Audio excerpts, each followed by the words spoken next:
the jump gate fades, and you are on the other side.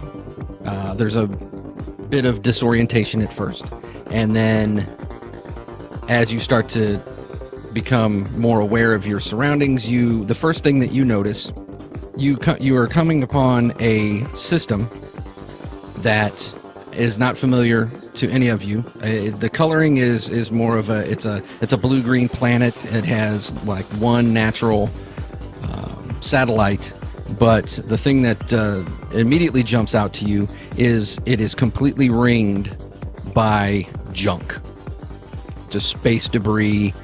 Looks like chunks of ships, things like that. You are well outside of its gravitational pull, but your sensors are just now coming back online. Gentlemen, this does not appear to be Urga. Okay. I thought we had our regular coordinates punched into the gate? What happened? The gate must have been reset to the previous vessel. Where the vessel came from? Yes. Came through? Oh, damn. So maybe this is where the cutter picked up the mutants or something, you think? It is certainly possible. Ugh. Can we do any kind of sensor sweeps to figure out where we are on a star map or something like that? Just a basic no roll tells you that the coordinates are conflicting. The computer system is having trouble finding navigational landmarks, and it's processing. Just so you got the hourglass is spinning. Ram will take the opportunity to try and manipulate the sensor systems to put out a ping and see if these are the local landmarks or the lack of landmarks is linked to anything in our database. Okay. That is a roll here, and it is 1d10 plus my... we're going to go with operation on this one? Yes. Okay. Rolling. 8. Nice. Oh, 12. Sorry, 12 with the +4. Right. Okay. So on a 12, that would get to a challenging rating, which is what you were looking for. Very good. So you start to manipulate the sensors and you start to identify landmarks, and that your best estimation is you are in a section of space called the outside, which is uncharted, near mythical area. And the reason it's uncharted is because there are no known working jump gates. The outside. In the outside, yeah. So there's no known operating jump gates in the outside. So how did we get here? Very quickly realizing that we are in the outside, or the best approximation of it we have, Ram's going to try and do a data dump from the jump gate. Okay. To try and get the coordinate data that the jump gate has. This could be worth quite a bit, quite a lot of money. So the first thing you notice is that the jump gate itself is mostly depowered. Your best estimation is that it's very likely the relay crystals have been burnt out, perhaps from the previous jump, either not jumping the direction that you coming here wasn't as strenuous as trying to leave. So trying to leave would generate much more power, and it doesn't have the amount of power needed to do it. It still has very little power, like operating system power, but it just doesn't have the ability to send anything anywhere. Oh, okay. So there is a jump gate that we came through. Correct. It's just that we're in basically an unplotted point of space. Right. The jump gates themselves have been around for longer than civilization. So they were built by a previous civilization. So, okay. Yeah. Okay. So I was thinking that there was no jump gate and we just jumped into somewhere we shouldn't be. I was really confused. Can Ram try to make another maybe a hack digital networks roll to try and pull whatever data he can from the gate, realizing that we can't use the gate itself, but the systems appear to be operational? Yeah, it's not going to be easy. You're looking at a difficult rating of difficult, which is 9. Okay. Now, I don't recall, in this system, is there any way to add dice to my roll? No, but you can add your resolve to the roll. So everybody should have 2 points of resolve. Mm-hmm. But we have to spend to do that, right? Correct. You do it after the fact. It would be Okay. so if you're a couple points short, you could spend off of your resolve. And as a matter of fact, as of right now, now that I'm mentioning it, everybody should get a point of resolve just for doing what you did previously. Okay. So I spent a resolve last time, so we should be at 2 resolve right now. Correct. So I did not spend a resolve, so I should be at 3. Correct. All right. I'm going to try and make this roll to hook up the systems and do a data dump here. Let's see what happens. Oh, only a 9. That's exactly what you needed. Oh, hey, great. The information you got from the patrol cutter is actually helping a lot of this because it's helping the two alien systems to kind of mesh, because obviously the cutter had access to the other jump gate, so that helps a lot. So Okay. you're like piggybacking off of that information.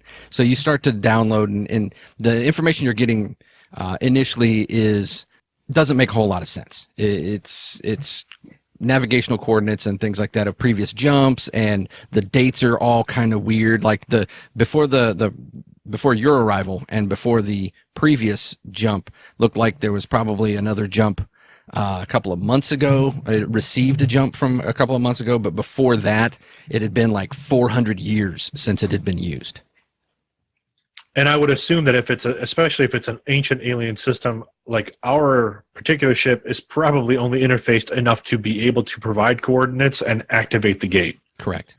All right. So I don't know how long that process takes, but Ram is sitting in the pilot's seat, almost giddy, from the prospects of all the data coming off of this gate and the fact that we're in the outside. All right, so Pyke, you're as you're watching through the view screen, like I said, it looks just like a space trash graveyard. So there's pieces of ships just kind of floating and bumping into each other and things like that.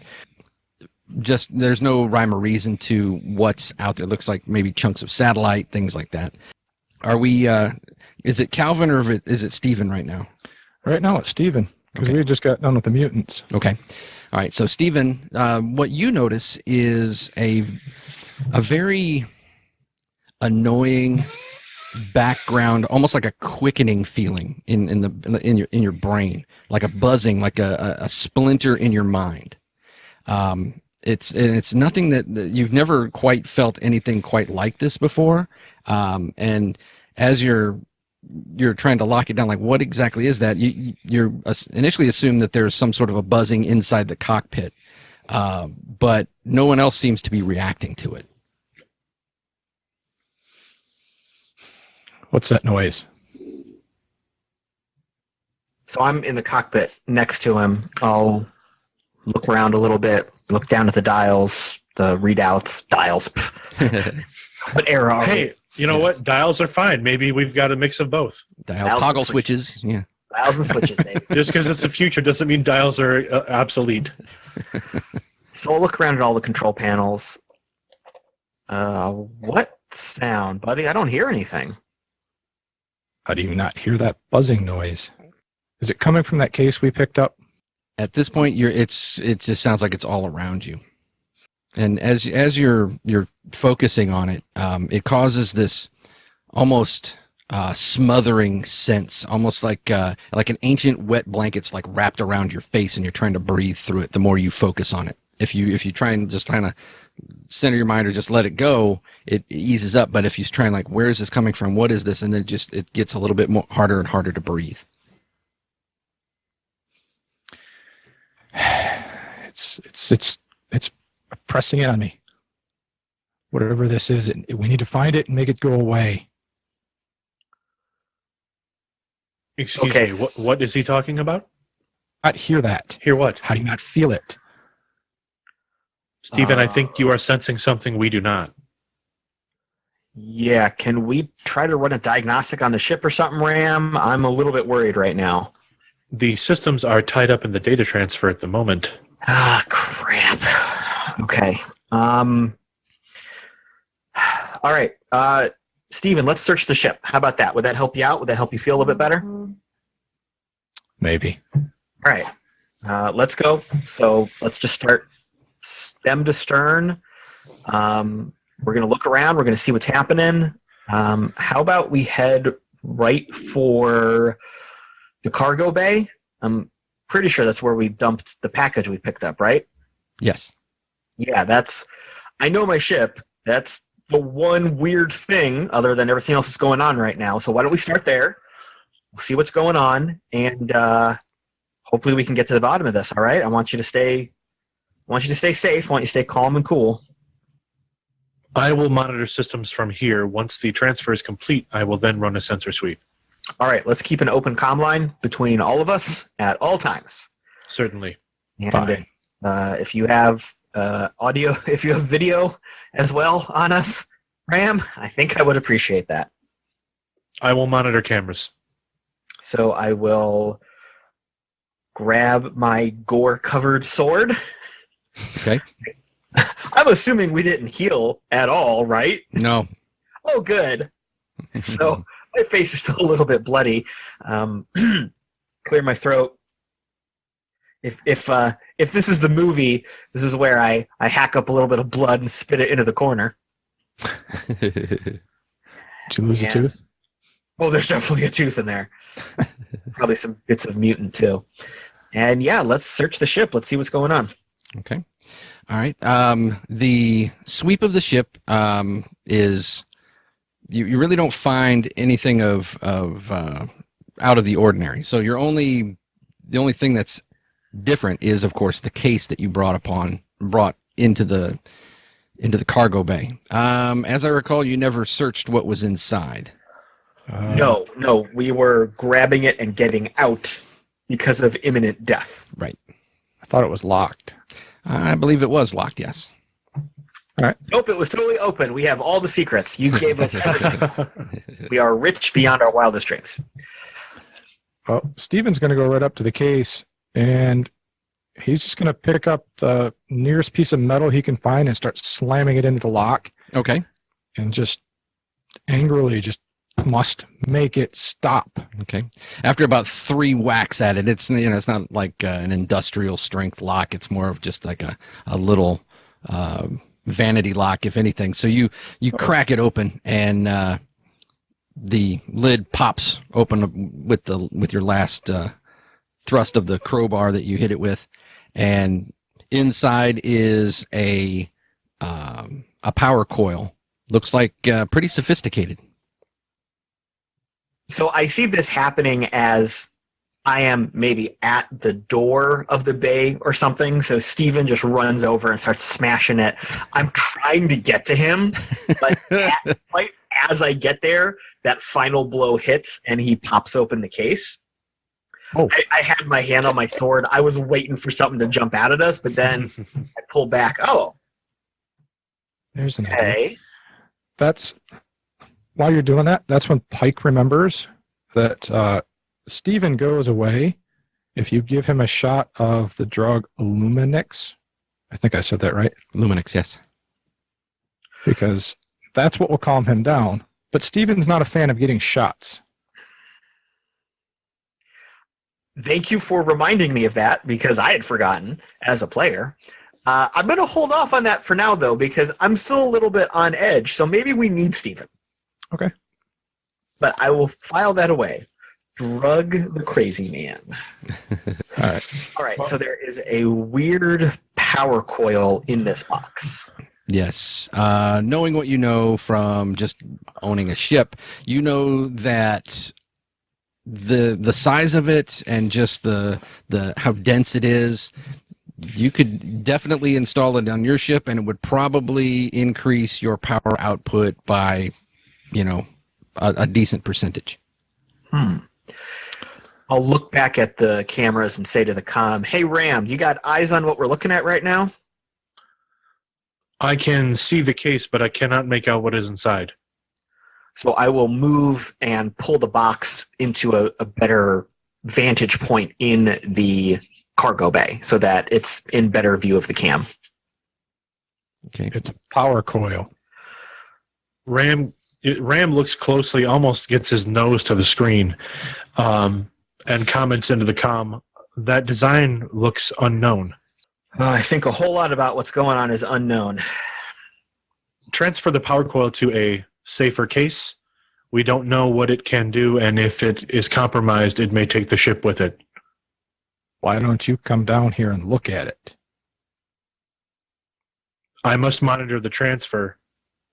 When the transfer completes, I will look at the power coil. Do we have somewhere secure that we could put it, or that we feel would be more secure? Well, there you would have a more secure storage area for dangerous cargo, or maybe to keep from prying eyes, that kind of thing. Okay. Yeah, let's move it out of this box. I mean, if we just bashed it open with a crowbar, that's not good. So let's put it somewhere safe. Let's head back to the bridge and see what Ram's doing. We need more information. I just don't know what's happening right now. Okay, so by the time you get back to the bridge, Ram, the data transfer is complete, and the designation of the jump gate and things like that brings about thoughts of there's legends of outside of in the outside, people have gone on extended long voyages and never came back looking for Shangri-La, looking for a promised land. And so just this could be something having to do with that. It could just be coincidental. But the world itself, this jump gate is not on any Tharnaxist registry or any corporate registry that you know of. A completely unknown virgin world. Ram completes the transfer and shuts the connection down to the jump gate, and then turns to look at Pyke. "Did you give Stephen his shot?" No, and he won't. No, and I might. It just depends on what happens. He's scared right now. He needs me. We all need me. I can't disagree with that, but I am a little bit worried. Beginning the scan process to look for a possible route to a station or someplace we could set down. Well, let's do a system analysis of the ship first. I'm guessing you're still hearing that humming, Stephen? Yes. Oh, yes, the diagnostic. Understood. Yeah, let's run that first. Quickly. Okay. A standard diagnostic runs, and yes, there is a slight power bump coming from your safe area, your secure area now. Nothing that would, it wouldn't make any kind of an audible noise or anything like that. And sometimes psychics are a little bit more sensitive to energy wavelengths and things like that. So it could be something like that, but it's just from your estimation, it probably wouldn't cause what he's talking about. Pyke, nothing is appearing on any auditory level that we could detect. Try one that I can detect. It may be a different energy signature. I am unsure. But nothing is coming up on the sensors other than a power spike in our secure area. Well, that makes sense. That's where we put the power coil. Maybe it's not coming from our ship. There's a lot of junk around us. Check that. And we are in uncharted space. Maybe this is something that is unique to our environment, coming from that planet, maybe? I will extend the sensors outside the ship. Okay. Would All you right. like me to make a roll? If you want to do something more than just a standard, if you want to try and lock in on anything, I'll just tell you what happens with the standard sweep, and then you can go from there. Yeah, sure. On a standard sweep, what you pick up is that all of the debris is inert. There's no power, no bio, nothing coming from any of it, except at one point you thought you saw a slight blip of both power and bio, but then it went away really fast. The other thing that the glaring thing that the passive sensor sweep picks up is that there is some sort of a interference coming from the atmosphere itself, in that your sensor results are coming back. 1 second it's coming back as abundant life and breathable atmosphere, and then the next second it's desolate rock with poisonous atmosphere. It's going all over the spectrum. So just so I'm clear, because I don't know if I pictured this properly, the jump gate brought us out near a planet. Yep. and basically we're in a wreckage field around the planet. Correct. Okay. All right. And judging from the wreckage, does it look like this is wreckage from a battle, or does it look like this is wreckage from an accident? Like, is there any way for us to tell that from where we're at? That would be a more intense scan with your sensors, so that would definitely need a roll. Okay. So, and you can pick up multiple information from a more intense scan. I'd like to focus the scans on the area where we saw the blip of power and life. Okay. I'll roll. What do you want me to roll? Is that going to be operation again? Or are we going to? Yeah. Yes, Okay. that is operation. Okay. Rolling operation. 7. Okay. And I think I will burn a resolve. Okay. Well, that would bump it up to an 8. You difficulty is a 9, so you would have to burn 2. Or Okay, I will burn 2. Okay. All right. So what you do pick up is you're focusing in that same area that you had got the power spike or the power blip and the bio blip at the exact same time. And what you determined was that there is a chunk of a ship that still has very, very faint power signature. And there's also a very, very faint bio signature coming from that chunk of ship. The reason why it kept going away was because it's almost completely engulfed by another. It's like the smaller piece of ship went into a bigger. It's like it's like surrounded by wreckage or surrounded by the larger part of a ship's hull. And correct. Okay. Gentlemen, we appear to have life and power signs in the wreckage ahead. Are they friendly? No way to tell. Can you call them? Yeah, can we try to reach out? Can we try to raise them on the comms? Word of warning, any attempt to communicate externally will possibly call other interested parties. All right, so how far away is this ship or ping or whatever we found? It's actually not that far away. I would say, using range bands, it's about a medium range for your ship.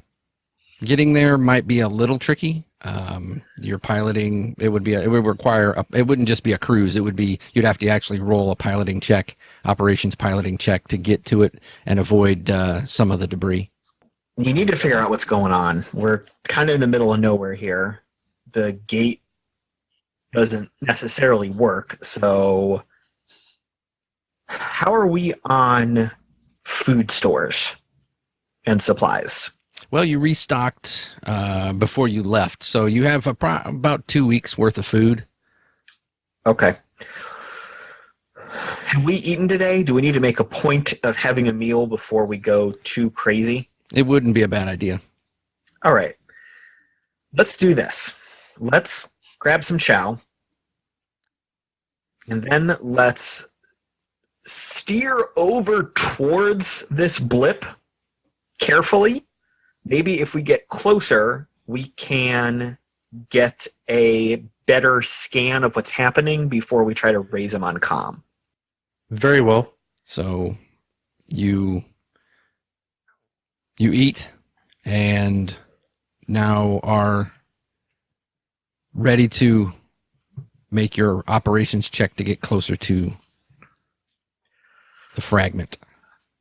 Is this something we can help with? That's what I was just going to ask. Yes, assisting with. Let me see here. Yeah, what you could do is you could just used to say you're going to assist, and that could give him a +1 to each one of you. Assist would give him a +1. Yeah, we can all buckle down and help out with this. Okay. Yep, for sure. Okay, so that would be an operations check at a +2 plus your normal bonus. Okay, so I will do an operations check at a total of +6. Here we go. Nice. That is an 11. Nice. So yes, you get through the obstacles. I wouldn't say necessarily easily, but it's definitely you don't damage the ship in any way. There's a couple of close calls, but beyond that, There's the sound of there's some scrapings against the hull as we weave in and out of large pieces of ship, right? and maybe a couple of bodies bounce off the front of the ship. Right. Ancient skeletal astronauts. Exactly. Yeah, there's a high pitched groaning as you kind of pull your ship into the hulk of the larger ship to get to the fragment that you're looking for. This appears to be the place. So as we get closer, can we just visually see any clues before we start doing scans? Visually, it looks like a section of a Corvette-sized vessel. Looks like probably middle part, so the cockpit and the engineering section has completely been blown away. So just the middle section is there, and emergency bulkheads look like they have sealed off. As we get closer, how does that noise affect Steven? The noise has not changed. Getting closer has not changed. This is more of a lateral move than it is getting closer to the planet. It did get marginally stronger as you approached the planet to get, to move to the side to get to the wreckage, clear shot at the thing you're looking for. So, yeah, it does seem like the closer you get to the planet, the worse it gets. It's not to the point where it's crippling or anything like that. It's more of just an annoyance. Okay. Well, the closer we get to the planet, the more the noise is annoying. Can we Good find to note. So it might be emanating from PlanetSide itself, which is interesting. Okay, so let's try to scan what we're looking at here. You said there was some sort of evidence of power or life from this hulk that we're in front of right now? Yes. Not this particular hulk, but inside this hulk, as the hulk piece rotates, you will see the separated piece of spaceship. It's sealed. So this other chunk of ship that's sealed off is embedded inside, punched through the hull of this larger cruiser. Imagine a large chunk of round hull or spaceship hull, right? And basically this smaller piece has drifted inside of it. It's not they're not linked, they're not connected necessarily, but it's the way I picture it anyway, is a separated piece of hull or a compartment of a ship that's been torn out, and it's just kind of floating inside this wrecked piece, this larger piece. Oh, gotcha. So it's just almost two different wrecks, two different hulks. Their pieces have just kind of drifted together. Gotcha. Okay. Yeah, I was picturing one punched into the other, not floating in the gravity well of. Gotcha. As we are getting closer, as we are kind of watching this ring orbit the planet, can we get lucky and have the bigger piece orbit in such a way that we can see the inner one, or is it completely hidden from us? Oh no, you can definitely see it. That was what the piloting check was to get in close enough so you can visually check it, and you're now like drifting alongside it. Okay. There does not appear to be a visible docking point. We would have to spacewalk. And we'd probably have to try to cut through the bulkhead if we're trying to get in. We would have to do so without compromising the interior of the... How big is this chunk? Is it something that we could get into our cargo bay if we wanted to? It would be tight. It would definitely be tight. Well, I don't want to go that far because that sounds horribly, horribly stupid. Do we have a extendable docking port? Oh, like an umbilicus? That's the word I was looking for. Yep. Could we just use that, hook it up, and then cut our own hole? That might be extra risky, though. What if the bigger piece rocks in orbit and breaks the umbilical cord? Could we winch the piece away from the larger wreck? You could. You don't have your ship isn't equipped with grapplers, is it? I think you have grapple defense, but you don't have grapplers. I don't think we do. I'll double check the sheet real quick. Well, wait a minute. Do we have extra vehicular jetpacks? Does that exist in this game world? Well, your space suits would have minor thrusters, so you could do a little bit of maneuverability. It's not something where you could rocket away or anything like that. Right. But could we potentially spacewalk over to this chunk of ship and using our maneuvering jets essentially shove it out of the shadow of this bigger piece? So it's drifting, and it's drifting towards our ship, and so that we can kind of maneuver the ship to catch it almost, and almost accept the momentum of that, like absorb it. Certainly possible. Another thing, as I look at the player vehicle sheet here, we have magnetic defenses which are +2 to avoid grapples. I'm wondering if I could manipulate that system to, instead of negating magnetics, to basically make a low-level magnetic field that would allow us to maybe, not necessarily tractor beam it out, but slowly pull it along with us for a short distance. So reversing the polarity is what you're saying? Yes, I'm going to check the tech. Yes, you certainly could do that. Okay. Ram will present that then as an idea to the group. We could possibly reverse polarity on the magnetic defense system to create a low-level magnetic field, which may allow us to pull the bulkhead compartment away from the larger wreck. What do you think, Stephen? That sounds fine. There is a small chance that this polarity reverse could make the system inoperable afterward. This is a one-time shot if I can pull this off. We would lose our grappler defense if this does not work. Well, as far as I can tell, there's no other ships in the area, so I'm not too worried about the defense right now. But there are lots of pieces of other ships. It's possible one is hiding as a piece of junk, waiting to spring a trap.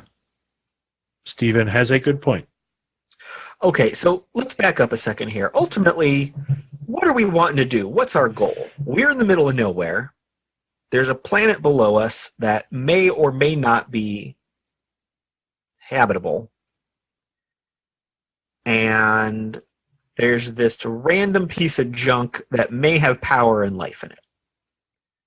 Do we really think that investigating this one random thing is a good idea? I'm not opposed to it. I just want to make sure we're all on the right page here. Are you asking in character or out of character? Oh, this is in character. Oh. We're having a conversation. Pyke talks out loud. Okay. Pyke has no inner monologue. Right? Just, yep. Going around, I'm going to walk over here, going to eat this sandwich. I better go up to the bridge and see what Ram's getting up to. Going up the ladder. Yep. You guys just tune. Whatever makes this noise stop is what I want to do. So if this is the first step, we do this. If this has nothing to do with that noise, then we avoid it. I just want the noise to go away. This has nothing to do with the noise from what we can tell, but if there is a survivor in this bulkhead, they may be able to provide us with information about this sector of space. Perhaps point us toward what could be a safe destination. Then let's get the survivor the quickest way possible and get to getting rid of this noise. All right. I'm on board with it. I just wanted to make sure we were all thinking the same way here. I believe we are at an agreement. Okay. So, how do we get this thing? We can't just snag it. So, again, I think the most prudent way will be to try to reverse the polarity on our magnetic defenses to pull the item to the ship. We can then extend our docking umbilical to possibly cut a hole into the bulkhead, or at that point we may be able to pull the bulkhead into the cargo bay. All right, let's try it. But the important part is getting it clear of the larger wreck. Yeah. I would rather not bring it into the bay. I'm pretty hesitant about what it actually is or what it might contain. But yeah, let's try to get it out of this wreckage so we can investigate it. Point of order, it's actually safer to bring it into the bay than to try to board the piece of bulkhead using the umbilical. Inside the bay, we have more control over our environment. And if it is full of giant mutant space monsters? Then we eject it from the bay, as we ejected the mutant from the other ship. That's a good point. Again, we control the environment. That's why I keep you around, Ram. Good job. Thank you. All right, let's do that. Yes, quickly. I will need you both to suit up and go to the bay to assist in bringing this piece on board. Okay. Very well. I will help Pyke put on his uniform again. Thank you. I will be on comms. All right, so Ram is going to roll his manipulate linked systems to try to modify the magnetic defense system to create a makeshift tractor beam. Okay. All right. That is definitely a difficult task. So your target number is 9. Take that down. Boom, boom. And here we go. Let's see if this works. Ha-ha! Oh! All right. So, yes, you definitely lock in on it. With deftness, skill, and fast fingers, Ram completes the recalibrating of the frequencies and signals down to the cargo bay. Gentlemen, the magnetic defense will now be used to pull the bulkhead closer. Please open the external airlock loading door so that we can pull this into the ship. To make it easier, Ram's also going to try to use the thrusters to kind of, as the piece of bulkhead is coming toward us, to try and meet it halfway and align it into the docking bay. Okay. To be aware, gentlemen, there may be some rubbing and bumping. Please stand by. And Standing by. he activates the makeshift tractor beam to pull the bulkhead piece toward the ship. Okay. I opened the door like you asked me to. Yep. It's this would just be a standard check because you've got the piece away from the larger chunk of Hulk. So now it's just a matter of positioning your ship correctly to kind of catch the ball, so to speak. So, With this being kind of a delicate situation, should I use operation or should I use nerve? that's a good idea. Let's use nerve. You're threading the needle at this point. Okay. Not that I want to make it harder on myself, but it just seems like a little more stressful situation than just operational. Absolutely. Can we again add some Oh, assistance to nice. this? Or 11. Or just not worry about it. that's fine too. All right, so like I said, this was just going to be a standard difficulty, so that's a difficulty of 6. So you ended up with what's called an excellent result, which is 5 over your target number. So yeah, you did it with a little flair and panache. So how did it all happen? So for the guys in the bay, you see the bulkhead opens and you see this or the bay opens and you see this big hunk, this big like compartment of ship kind of headed toward the bay, and it looks like it's at a weird angle, and then you can hear more feel the ship like shudder twice and like start to tilt, and literally as the bay is lining up with the bulkhead, there's one more push, and you feel quickly a thrust a reverse from the front of the ship as the bulkhead just slides right into the cargo area, and just stops short of you, like inches from you. The bulkhead stops perfectly aligned in the cargo area. Well done, sir. Good job. Good job. Then Steven closes the door and repressurizes the cargo bay. Okay. As it repressurizes, you get a better look at this thing. From the vantage point you were seeing, you could tell it was a chunk of a larger ship. But now that you're really getting a good look at it, it looks like it is a pod. So it's from a modular ship. And it is a pod that had been ripped away from this larger modular ship. And it definitely has the markings of TTMC on it, which is the mining company. Is it Tan's Transport and Mining Company? Mm-hmm. Gentlemen, to accommodate Stephen, I suggest I pilot the ship away from the planet. I'm fine with that. I second that. Very well. Please keep me informed on what you find in the bulkhead. Yeah, please keep comms, audio, and visual open at all times. Recording. We are going to get some cutting tools and attempt to breach. Okay. Cutting tools make short work. You've got plenty of time. You're not under any duress or anything like that. So eventually you slice through the emergency bulkhead and it falls away.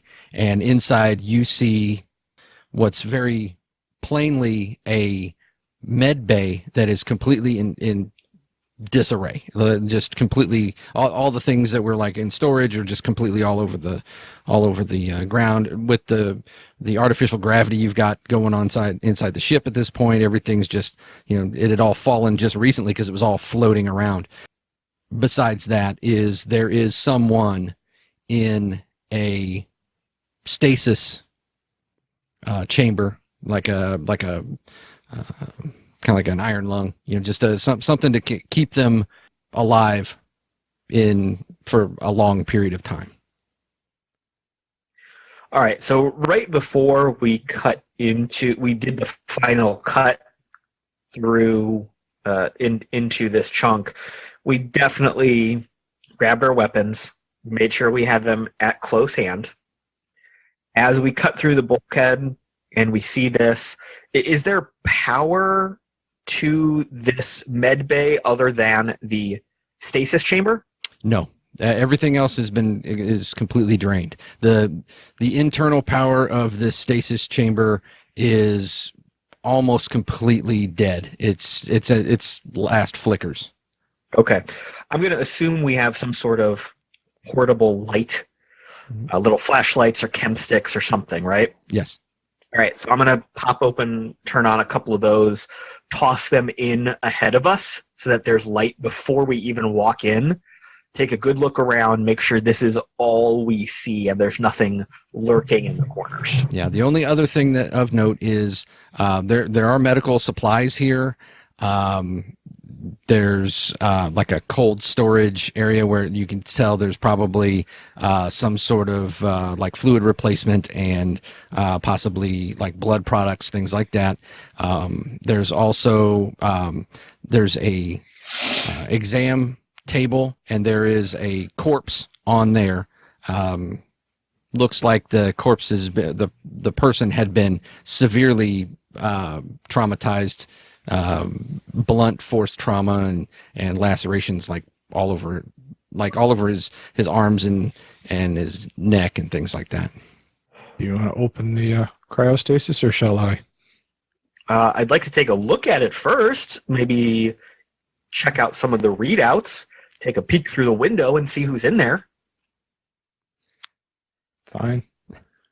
Stephen walks over and wipes off whatever's on top of the window, the condensation or whatever, and looks in. Right. Inside you see an ashen-looking man. Looks rather mousy. The chamber itself is probably about the size of a standard size 2-meter tall man, and all you see is as you're looking in, all you see is his top of his head and his forehead, so you have to lean up and look down at him. But yeah, he's definitely not a physical specimen at all. Is he wearing any kind of uniform that I can recognize? Yes, he's very clearly wearing the white coat of a doctor. You could use one of those right now. I could.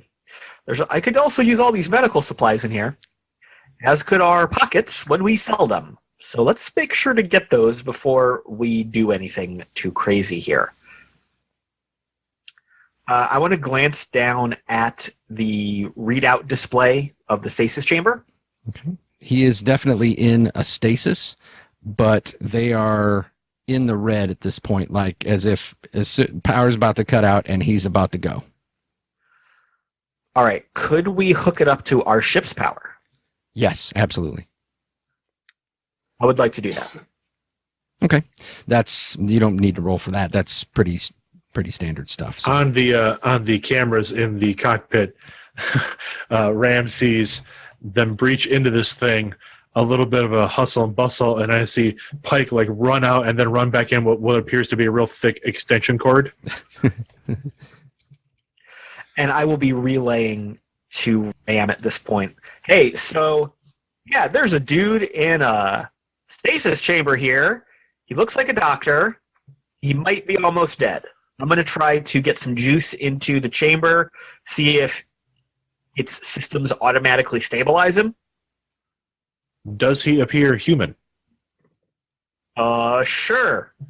Yes. All right, so yeah, looks like a human dude. There's also a dead guy.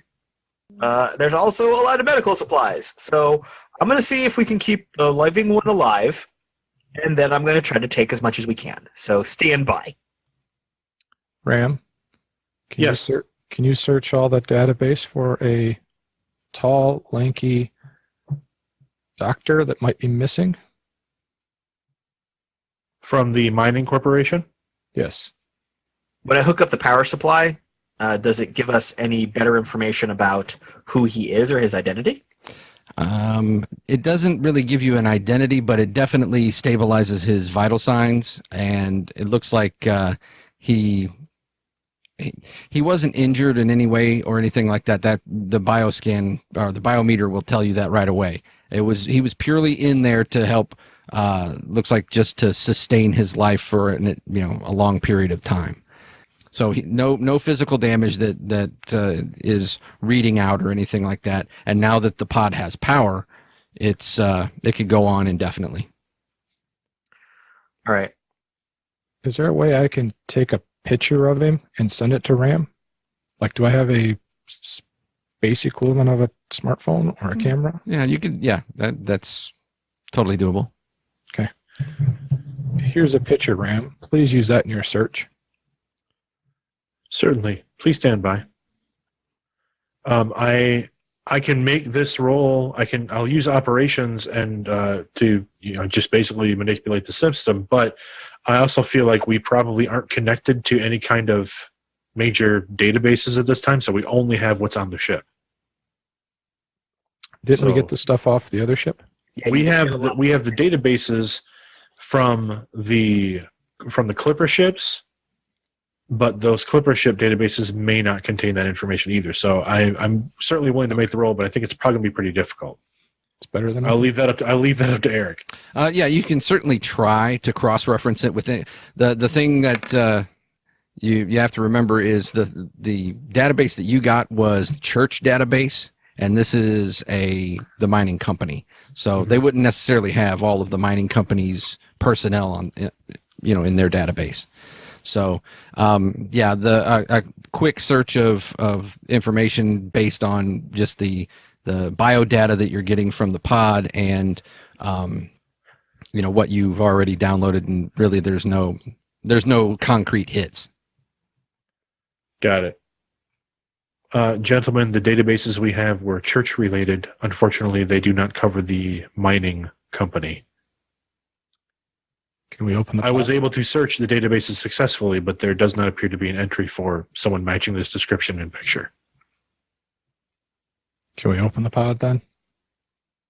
I'm sure once he's stable, we can. I'd like to do two things first. While Ram was running that search, I wanted to look through all the fallen medical supplies, grab as much as possible, get it all out of there, and move it into our own stores. Okay, that's easily done. And then let's check out the dead guy. Pyke, you're still injured, right? Oh, yeah.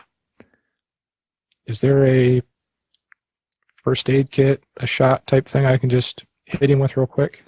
Unfortunately, these rules are very strict when it comes to healing damage. You have to be at least partially trained in medicine to do it. So yeah, it's kind of unforgiving in that regard. So unless you have you can do an operations roll to stabilize, to keep them from dying, but to heal damage, you need a trained doctor. Well, hey, we have one now. Yes, we do. Okay. I do want to check out the dead guy, though. Does it appear to be a dead human? Yes, very much so. He is actually in a TTMC security uniform.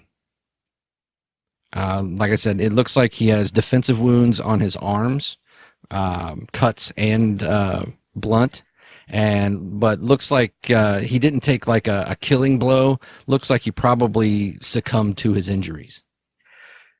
And given the fact that I just had very intimate experience with super mutants who beat the hell out of me, Mm-hmm. can I make a jump of logic and see if, hey, the wounds I suffered are kind of like the wounds this guy suffered? Let's make an awareness check on that. Hey, I have a +1. E10? Nice. That'll be an 8. Nice. All right. As you're looking at it, and you've been in plenty of scrapes, so the mutants that you fought were very top heavy and brought a lot of pain with their attacks. This person didn't sustain like heavy punishing blows. These were more like multitudes of nickel and dime damage that eventually he ended up succumbing to. So not somebody with a lot of raw physical power, but perhaps just sustained damage repeatedly. All right. Well, yeah. If I'm not thinking that he was immediately killed by the things that almost killed me, I'm just saying, all right, well. And he's super dead, right? Not. Oh yeah, Not twitching. No, nope. Okay. It does not appear that there is any embryonic thing growing out of his chest. Not at this point, no. Oh, great. That's going to happen later. All right, yeah. Hey, doctor. You want me to open it? Yeah, let's make sure he's stable and open it up. Yep. All right. I'll open the pod. All right. The pod opens up with a hydraulic hiss, and the dry ice cold, wafts in your face. And after the lights kind of flicker and then come on, warming him up. And after a few moments, you see him start to move a little bit, and his eyes flutter, and he looks around, and he says, "I didn't think that someone would come. Oh, thank goodness. Oh, thank goodness." Who are you? I am. My name's Herb. Herb Grinna. Dr. Herb Grinna. Who he looks at, and then now he looks at you like a little confused because obviously he like looks at how you're dressed and then says, "Who are you?" We are half of the crew of the Paper Unicorn. I see. Were you sent to rescue me? Did you get my distress signal? Yes. Not exactly. We say it at the same time. I mean, And Steven kind of Yes. shoots you a look. this is that moment where we say the different thing at the same time, and then we say the opposite of each other again at the same time. Pyke isn't good at this, is what I'm saying. Yeah. Well, Doctor, as you can see, Pyke here is injured. Why Oh, don't you do what you do and help him out, and we will continue helping you out. Then we will discuss our future endeavors together. he nods. He says, "Oh, yes, of course, of course." And he unbuckles himself from his bed, and then he steps out and kind of looks around, and he kind of looks at how his med bay is now in complete disarray, and almost all of his equipment is gone. And he says, "Do you have a medical facility?" One that will work for now. He touches Pyke, he kind of like tenderly like touches some of your wounds, and he says, "Ooh, you really sustained a beating. Yes, we need to get these looked at." Yeah, I would appreciate that. Went through a bit of a fight. Yes. Speaking of mutants, what killed your friend over there?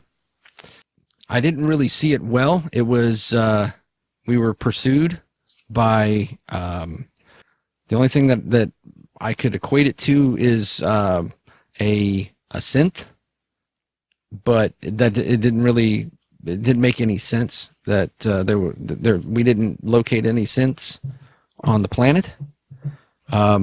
Here, let's get your friend taken care of, and then I can give you my full story. Unless you want me to just talk about it now. No, I would appreciate stopping bleeding. Very well. All right. So he says, "I will need to concentrate on what I'm doing, and then I would be happy to answer any questions that you have, as long as we are safe." Are we in Tharnaxis territory, or where are we? I will look towards the comms. Hey, Ram, where are we? We are in the outside. That is the best navigational data we have at the moment. Okay. His eyes get wide, and he That's where we are. says, "Oh no." Yes. Where were you supposed to be? We haven't. So you're saying we haven't left? We're still here. Sure, yes. Smaller pod here crashed into bigger pod out there. We pulled you from that pod in the outside. I see. Today's date is All right. He says, as you go into your own med bay, and he starts to work, and he says, "I was in cryo for 4 months." Oh, damn. That's probably why you were almost out of power. Yes. Okay, so he's going to roll his medicine check. All right. So he starts to work on you, and you see him, he's biting his lip like, He says, "Let me try this," and he starts to pull out some other tools, and he says, These contusions have been, they're pretty fresh, but we better check and make sure you don't have anything internally going on here." So, and he's working on you, and eventually he steps back and he says, "That's about as good as I can do. As per the rules, a successful operations check heals 20 hit points. So you get plus 20 hit points." Wow. Yes. Medicine is effective. All right, so I will stand up, stretch a little bit, wince. Oh, Doc, well, I appreciate that. I guess we owe you a meal at the very least. Oh, you have some food. Great. Yeah, I'm Pyke. I'm captain of the ship here. This is my friend Steven. Ram is the voice you heard. He's on the bridge right now. Hello, Doctor. Hello. Over the comm. He kind of looks at the speaker. Hello. So we'll go to the chill out dining area. Okay. Which appears to be right outside the medical bay. Just right outside. Yeah, makes sense. So we'll grab some food, mix up drinks or meals or whatever we have. I'm assuming it's like Protein space bars. MREs kind of thing, right? Right. Reconstituted. Yeah. Yeah. I'm sure after 4 months of being alive but not eating, dude's hungry. Yeah, he's famished. So he's scarfing down food. Unless you halt him, he's going to eat a double portion. Well, he did just save my life. So as he's finishing off his last Ram will come out as he's finishing eating. He will come from the cockpit to the common area. Okay. He kind of half stands. He's got food in his mouth. He goes, "Oh, Ram, nice to meet you. Nice to meet you." Why were you guys out here? He says, "Well, I was the medical officer for the for TTMC Surveyor 4. We're a geo-survey and exploration team. We were sent on a mission to a remote world to evaluate it for potential resources. I mean, it was all off the book stuff. Our commander, Captain Trist, she wasn't required to tell us anything, so we really didn't know much about the specifics or the details that much. But all I knew was that there was scuttlebutt around the crew was that there was a jump gate that was found, and the coordinates were located, and we came here looking to survey the world. And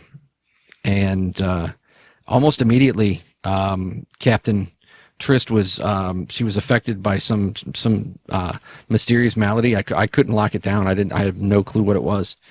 She initially started to complain of this intense headache, and it just kept growing and growing in intensity, to the point where she started to have convulsions, and she went into a coma. Was she psychic? I don't know. Why do you ask? If she was, she didn't report it on any of her medical records. Doctor, can you describe her symptom? Well, right after we came out of the jump, she started complaining of this intense headache, just like right in the middle of her forehead. And she said it was like somebody put a white hot needle right in the middle of her forehead, and it just kept getting worse the closer we got to the world, and to the point where we had just about achieved orbit, and she passed out and never woke up. Was she hearing any noises? Yeah. She says it was like a really bad buzzing sound. Yes. So she was incapacitated, and that was when Lieutenant Vintner, head of security, he decided that we would try and make landfall, and see if we could find someone who could help, because obviously it was beyond my capabilities. So we transported her via shuttle down to the planet to look for anything we could find. And maybe the indigenous people there could help us. We did encounter a tribe of rather basic people, human people, very friendly and very helpful. They worship a sort of a guru kind of mystic person they call them the teacher, and they said that perhaps the teacher could help her. Vintner was not very keen on that. So We stayed with these people for a short time. They have surprisingly, for as technologically ignorant as these people were, they had a surprisingly high-tech infrastructure, providing for their biological needs. Possibly ancient in nature. Yes, very much so. So, and they seem very perplexed by the captain's illness. Did you ever meet this teacher? No. One night, a group of the Mystics men showed up and took Captain Trist to see the teacher, but we were not allowed to go. And she didn't return. They never brought her back. Vintner decided that he was going to go and try and find her. And that night, he returned. Only he returned. None of his men returned, and he was bloody, and said we had to go. He led me back to the shuttle, and the whole time we were hounded by some unseen assailant. Like I said, it sounded like it was a synth because I got the distinct like a magnetic propulsion system. You know how you feel that on the back of your neck whenever a hover goes by. That's exactly the way it felt. But it didn't make any sense because these people didn't have that level of technology. Perhaps this was also an ancient hunter or an ancient technology. It could be. So, Hey, Ram, while we're talking here, can you take us a little further away from the planet? Certainly. And Ram heads back into the cockpit to make some maneuvers with the ship, bringing us some more distance, and flips the comm on so we can hear the conversation. Okay. So yeah, in the process of the rest of the conversation, you're moving farther away from the planet, and yes, Stephen, the buzzing in your head is starting to diminish incrementally. Did you guys locate the coordinates on the planet of where this teacher is? It would be, I downloaded as much as I could into the MedBay's database from the main computer. I can give you my password and you can go through as much as you want. Hey, Ram, you hear that? I did. Here's more data for you. Is there a chance you can send a message to this teacher? See if they have a communications set up? I will do my best. I will scan some frequencies from the planet. We may have to get closer for communication purposes. Well, Doc, I'm a little bit curious. What happened to your ship? How did you end up in the middle of nowhere, floating? I don't know if you noticed, but your med bay is in our cargo bay. The rest of your ship isn't.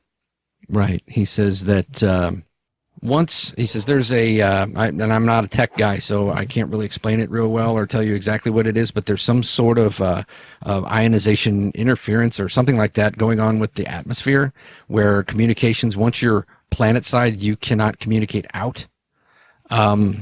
So we were unable to receive or transmit communications back to the ship. And that's one of the reasons why, when we went down via shuttle, we lost all communications. We came back and found that the surveyor was completely adrift, powerless, and all hands. We couldn't quite tell. I was by myself. I had Vintner with me. I made it directly to the med bay, and that's when it was like the ship started to disintegrate. So I hastily put myself into the stasis bay. You were fortunate, very fortunate. I am now. Well, this junk that is around the planet, do you know anything more about it, or is it just junk? Like I said, that's probably information you can get from the computer. All I was told was that one of the technicians, the engineering technicians, I had overheard him say something that the scans of some of the debris, the dating of the metal that they had scanned and that they had sampled was thousands of years old. The composition was made up of things. He was going on and on about no ships he'd ever seen before. This just he was really excited because he thought it was going to make him a lot of money. Yeah, speaking of money, since this was a mission off the books, your rescue probably won't bring us much, will it? You see a kind of a worried look across his face. He goes, well, if I've been gone for this long and I could probably, I wasn't the highest up when it came to merit, when it came to well, let's just say I wasn't particularly liked in the company. One of the reasons why I was sent on this mission was to act as if there was going to be a colonization or a mining colonization, I was to stay, along with some of the engineers. So you were being punished. Yeah, I suppose you could say that. So, question for you, Doc. Mm-hmm. Do you want to go home? Well, I don't want to stay here. Well, none of us want to stay here. But if we get out of here, do you want to head back to the company, to your corporate life? Well, let me put it this way. I went to a corporate university on the corporate dime. I was recruited for exactly what I'm doing. And I've worked for the company now for 10 years, and my education debt has been reduced by about 5%.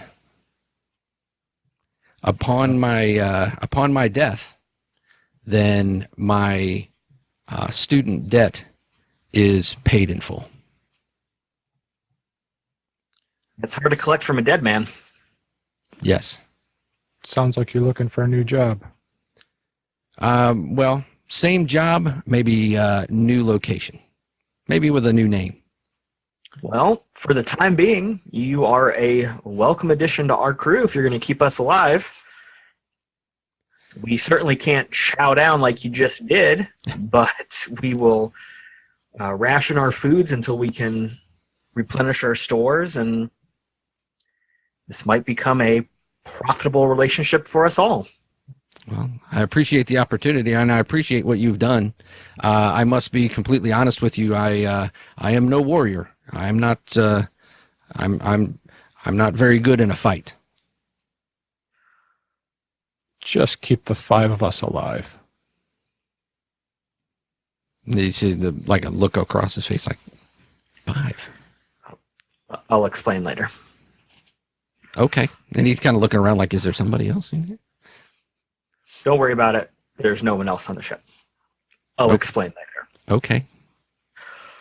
Gentlemen, I am attempting communication with the planet. Okay. Please stand by.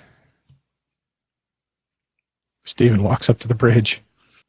So, yes, there is a lot of interference you're going to have to cut through. This is going to be a difficult check to try and get a... Here we go. Can I assist him? You can, actually. So that'll give him a +1. Stephen, please monitor the frequency dial. We may need to tune this quite a bit to get clear signal. Very well. Yeah, that is a 7. Right. And even with Stephen assisting me, that's only an 8. Correct. So, yep, you're just not quite cutting through the static. There may be static due to the extreme amount of debris that we find ourselves in. There may also be weather patterns on the planet preventing our signal from penetrating through. The doctor did say there's ion storms on the planet. Is there a way you can cut through those? With the limited resources on the ship, unfortunately, no. We do not possess advanced communication equipment that would allow me to override the ion storm interference. So I'm going to stick my head into the cockpit at this point. Yeah, so you think it's even worth it to try to deal with the planet? I mean, I don't want Steven getting sick, like Captain Triss did. I don't think that's worth it. And if whatever happened when they were on the planet got the ship killed, I don't want to do that to my boat. We have an unprecedented opportunity in front of us, gentlemen. We know the location of the only jump gate known to exist to the outside. But it doesn't work. Do you want to fix it? The gate simply requires a requisite amount of power, which we may be able to provide with the case we have in our cargo area.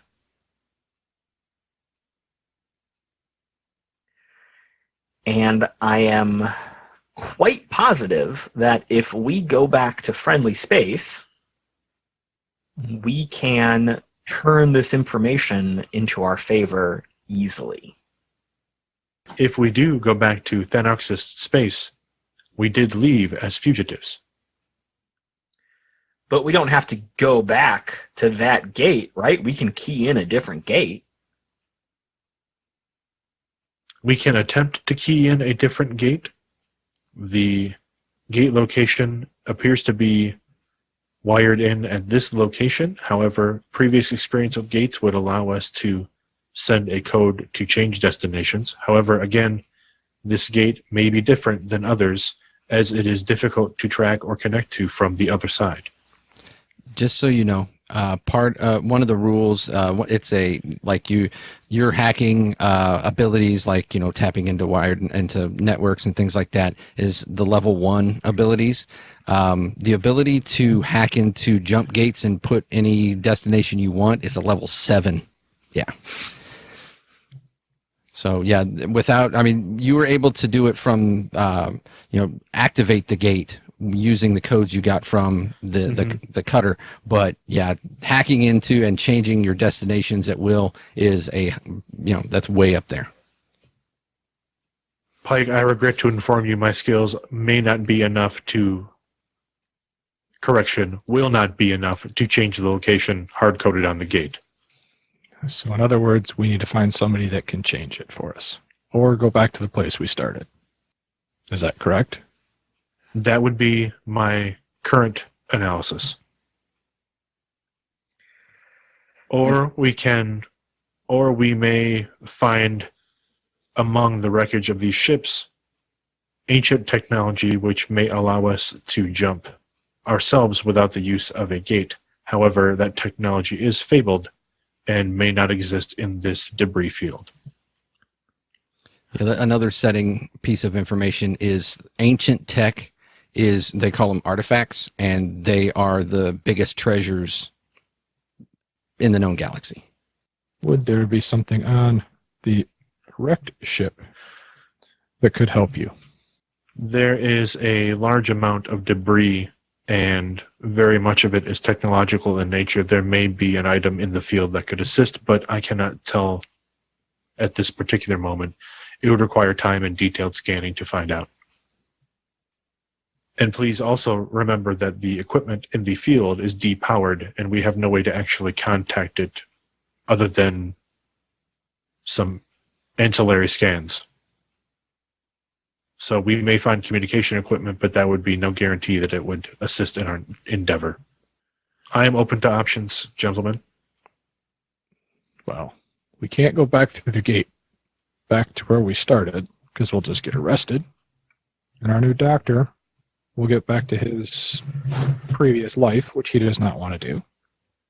We can't jump anywhere safe, So we either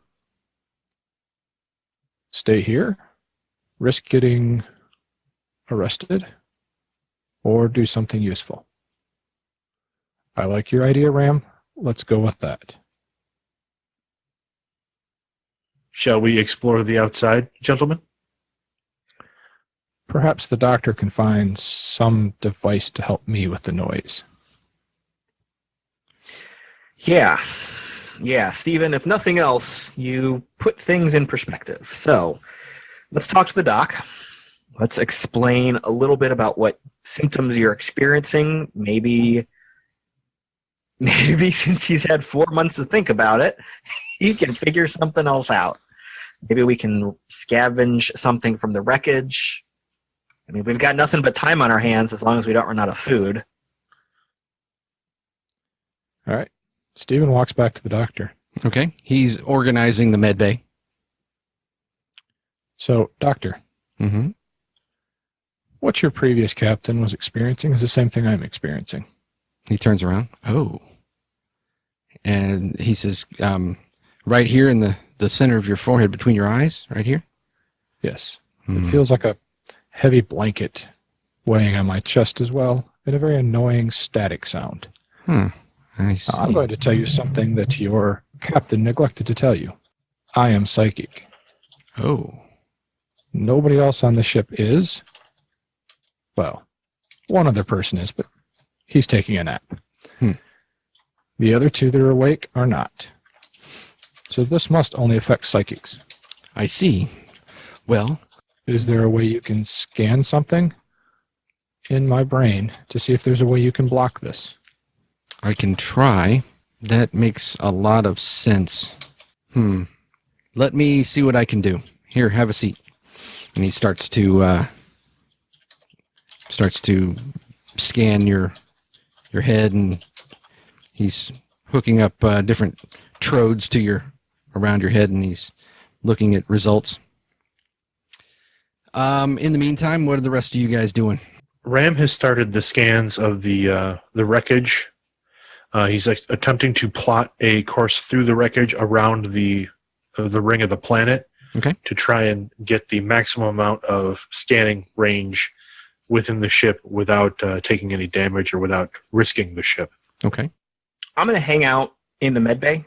Okay. I want to make sure that Steven's okay and that the doctor is on the up and up. Okay. All right. So as you're maneuvering around the wreckage, and yeah, a lot of it is so degraded from, then your scans are confirming some of the things that the doctor was saying. Some of this metal has been, been floating out here for, thousands of years. So, and some of it's newer, some of it's older, but for the most part, it's all junk. Even to the point of you start to suspect that maybe it's even been picked over. That any of the technology that had once been, you even get a real good scan of partially intact fuselage, and you're like, oh, maybe there's something in there, and you're scanning it just for heavy metals and things like that would be in electronics, and no, nothing. What those of you in the med bay, the doctor starts to show you some of the scans that he's gotten. He says, "Now I'm not, I'm admittedly I'm not a, psychometrist, but there is I do know a little just from what I've dealt with in the past. And if the captain was forthcoming with the information that she was psychic, it would have made so much more sense." He says, "See, here is this is the frequency in which I'm locking in on, and you could probably." Tap this into your sensors. Ram, are you listening? Indeed. I've got some information. Perhaps you could use the sensors to isolate where this signal is coming from, because I'm getting Stephen's brain is receiving this very specific, it's albeit weak signal. He's not acting any way that my captain was acting at all. We were not as close as we are here now, and she was already comatose by this point. It may be due to the unique nature of Stephen and his personality. Oh, okay. Hypothesizing, of course. Is there a way you can piggyback on this signal and send them a message? If they can get this message off the planet, maybe we can get something back on the planet using the same frequency. There's a little bit of silence in the comm as Ram is kind of calculating some things in his head.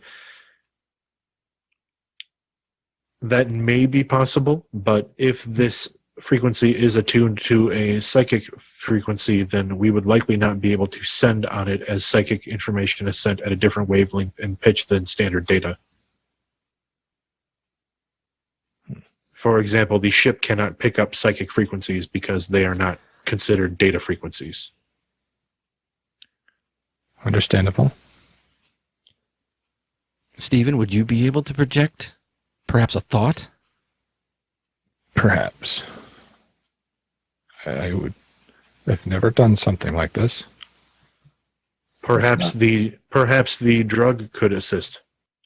It does appear to have a somewhat uninhibiting and calming effect. It's possible. I'm not usually the one that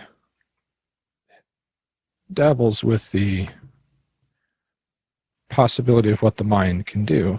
I'm the one that usually keeps us alive. Well, maybe we need to play a little bit of both sides here and see what Calvin can do for us. Pyke, you see this look on Stephen's face of frustration mixed with a little bit of shame. Because for once in his life, he needs Calvin to do something, not the other way. Fine. And then, So I will get a dose of the Illuminex. And normally I would, like, I think what I would do here is he would start to hand it to the doctor and then say, and think about it for a second. No, hold on. Let me do this.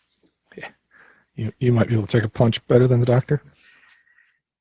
And I'll go over to Stephen. Stephen turns around and like puts his hands on the door frame and like white knuckles it. He does not like shots. I'm guessing this is like a needle injector, or is it like a hydro spray or something? Yeah, it's like an auto injector. Yeah. Cool. So I'll just bam, jab him right in the neck. Nice. On the count of 3. 1, jab. Right. Okay. If Stephen is allowing it, then I guess the transformation happens without a problem. Yeah, you see the typical Stephen kind of closes his eyes and kind of slouches his shoulders down and looks like he's about to pass out, and then kind of slowly shakes his head and looks over at Pyke. Oh, I see we're safe. And then Calvin just wraps his arms around Pyke's thick neck. Thank you. So, what did we miss? Well, we're Who's we're that? nowhere near home. We're in the middle of nowhere. Oh, who's that? Yeah, the doctor This- looks and says, "Fascinating." This is Dr. Herb. Doc, this is Calvin. Calvin. Calvin reaches over and gives the doctor a hug. He seems, it's like, he tenses up. Hello. Hello. And this is the other member of our crew. I see. A psychic-induced split. Fascinating. Welcome back, Calvin. Oh, hi, Ram. How are you? I am well. Was Stephen mean to you again? Stephen was Stephen. Do not concern yourself. I'm sorry. Hey, we're alive. That's all that matters. What's that noise? I'll look over at the doctor. It's a low psychic frequency that we've locked in on, and Stephen was not able to manipulate or reverse the projection, and it was determined that maybe you can, given some assistance. Calvin kind of looks over at Pyke. Okay. What do we need to do? Well, it's all pretty much up to the doc. I don't know what's going on, buddy, but I think we can maybe trust him for now. We did save his life. He owes us that much. And if we can figure this out, we can maybe make Planet fall and get some supplies and maybe see if we can head home. Okay.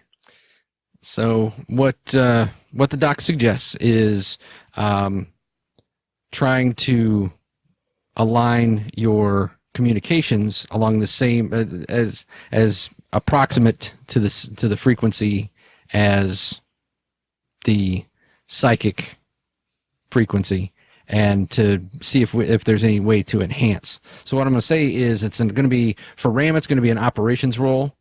All you're really doing is just kind of aligning things. So it's going to be kind of easy for you because you're really not doing a whole lot technologically.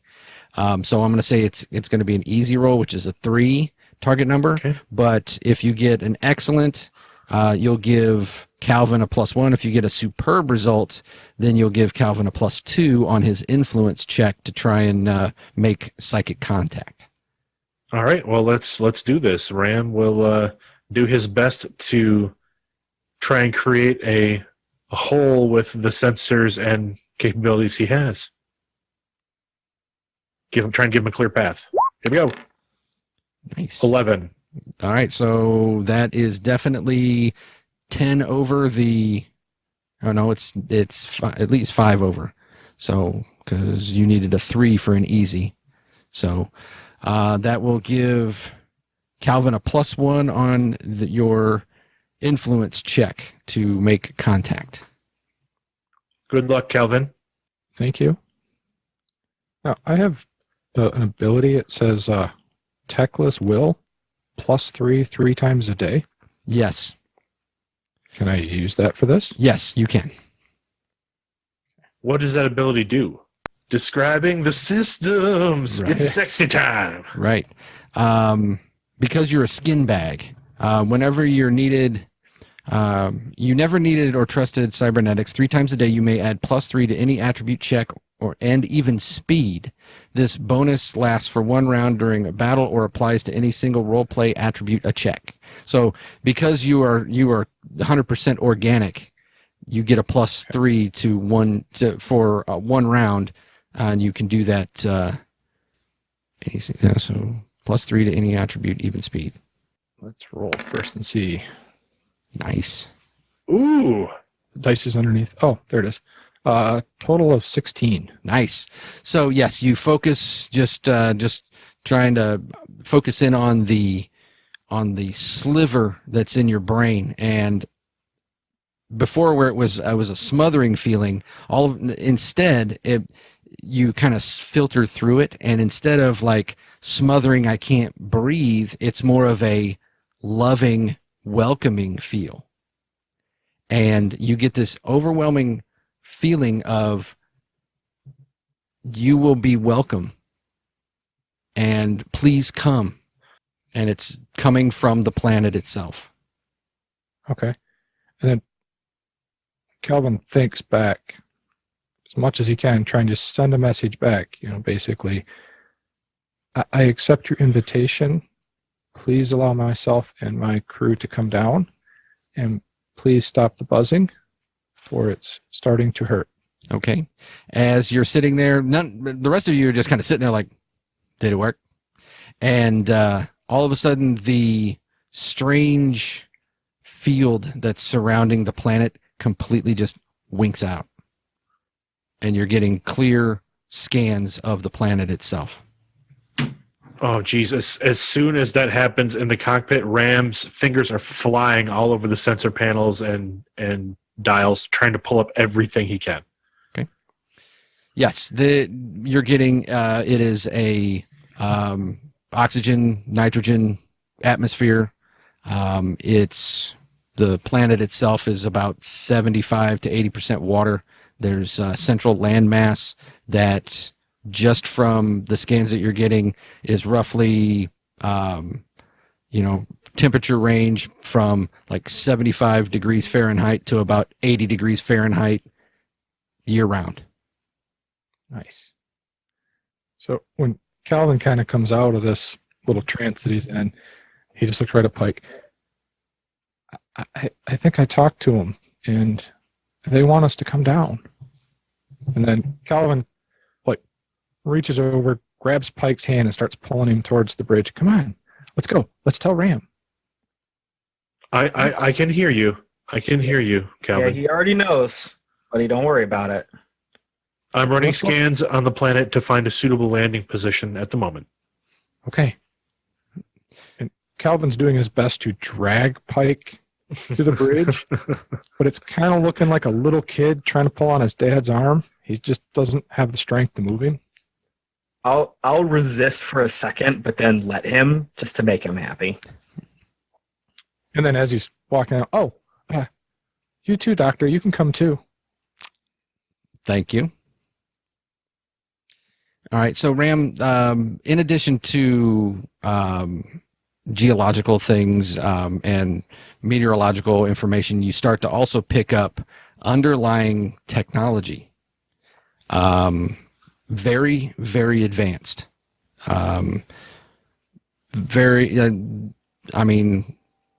Synth-based technology, but of a scale that, like, the power readings are just through the roof. As normal operating procedure for RAM, he is taking all the sensor data and archiving it as well. Yeah. Setting information, the synths run everything. Having a planet that's run by synths is not anything new. They're kind of dicks about it. So, But it would be a surprise to find that a planet here in the outside that was populated by, or at least it looks like possibly at one point set up by synths. Correct. And synths, 100% synths have absolutely no psychic ability. All right. I believe I have found us a suitable landing position near what appears to be a large primitive city. Okay, let's go. Yeah, let's sit down. I will begin landing procedures. Everyone, please buckle in. All right. So Calvin jumps in the seat right behind you and does the traditional rubbing your shoulders. You're doing good. Anyone on the crew has seen RAM. This entire situation, he finds it very, very interesting and almost pleasurable. The new tech, I'm assuming, not Calvin rubbing your shoulders. No. In fact, within moments of that starting, again, Ramp says, Calvin, please cease physical contact. Okay. Please sit and buckle your seatbelt. And he does. He's just very fidgety.